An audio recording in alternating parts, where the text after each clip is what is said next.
Hello mga kasarap!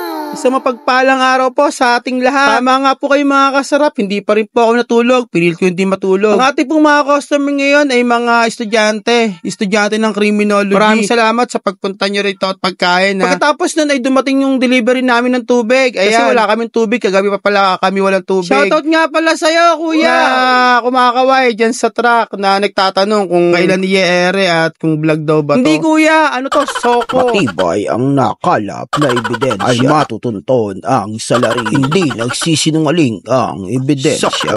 Mapapanood mo na yung sarili mo sa Soko. Pwede rin naman tong wish ko lang, yung wish mo, matutupad yung na. Makaiwas sa traffic. Lalagyan natin pakpak para makaiwas ka sa traffic. Itong mga oras na to, mga kasarap, ay mga magtatanghali na neto. Kaya medyo naghahanda-handa na rin kami. Meron nga palang isang grupo na kumain. Nagtatanong sa akin na kung pwede sila mag-shoutout. Kaya lang, kumakain pa sila. Kaya lang, nangyari, nakakain na sila, mga nagkahiyaan na, hiwa-hiwalay na sila. Ayan, no, magpapaload daw, papa-Gcash, pero ayaw niyang mag-shoutout kasi nahiya daw. Shoutout nga pala sa'yo. Ito nga pala si Mira Nova. Ginabi daw kagabi ng uwi. Napod daw ng madaling araw. Kaya hinahanap ng asawa niya. Yung pala, pakilay. Ayan, i-close up natin yung kilay niya. Ganda lang, oh. De, ikaw na.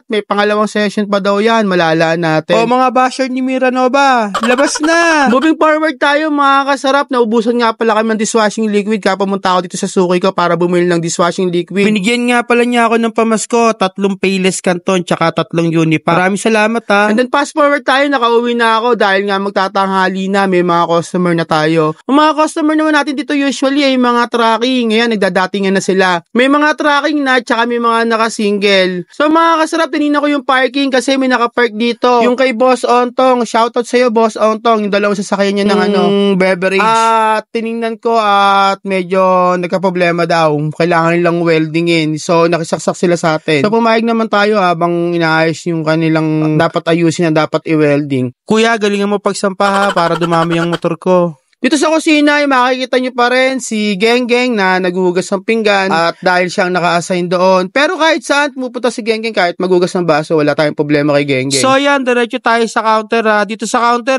medyo madilim. Against the light kasi kaya hindi masyadong maliwanag, hindi rin masyadong kuha yung mga customer, gawa ng madilim lang yung kuha. Bali nagbebenta pa rin tayo dyan, tsaka inumin ng tubig kapag ganyang papainit para hindi tayo ma-dehydrate. Mapuputol nga pala yung ating pagbibideo kasi nga meron magpapa-Gcash. Ayan, binigyan na natin yung papel. Ang ginagamit natin sa Gcash ay itong cellphone na ginagamit natin sa pagbablog. Kaya nahihinto. Ayan, si Kuya, shoutout sa'yo. Hindi kita yung mukha mo. Ikaw ang salarin. Kaya naputol ng pagbibideo. Dalawa sila nagpa-Gcash. Shoutout sa inyong dalawa. May mga customer na rin kami na iba't ibang company kasi may mga uniform sila. Ayan, tulad ni Kuya. Kaya nakahore. Shoutout sa inyong lahat. Lahat ng mga customer natin dito usually ay tracking or sa company or mga delivery. At saka yung iba ay mga driver at mga hinante.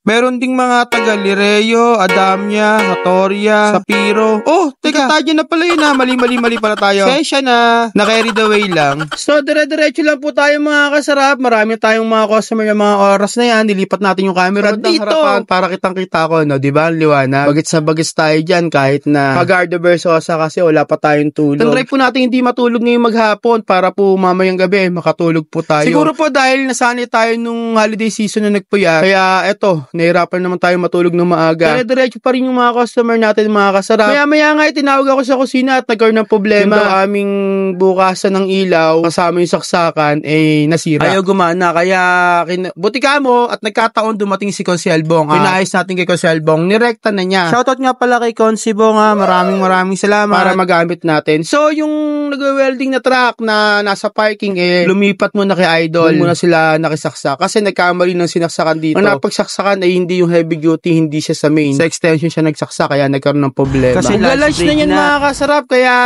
dire-diretso pa rin yung dating ng mga customers natin. Hanggang sa hapon yan mga kasarap. Itong oras na to ay hapon na to, nakakain na tayo ng tanghalian / merienda. Ito ay isang grupo ng galing sa Angat, Boss Joel Trading ng Angat Bulacan. So yan, grupo yan ni mga tauhan niya ni Joel Tracking ng Angat Bulacan. So yan lang mga kasarap, maraming salamat. At tama na ang daldal ko, baka kung saan pa makarating ang kwento ko. O siya, eto ng favorite tagline nyo. Bye-bye!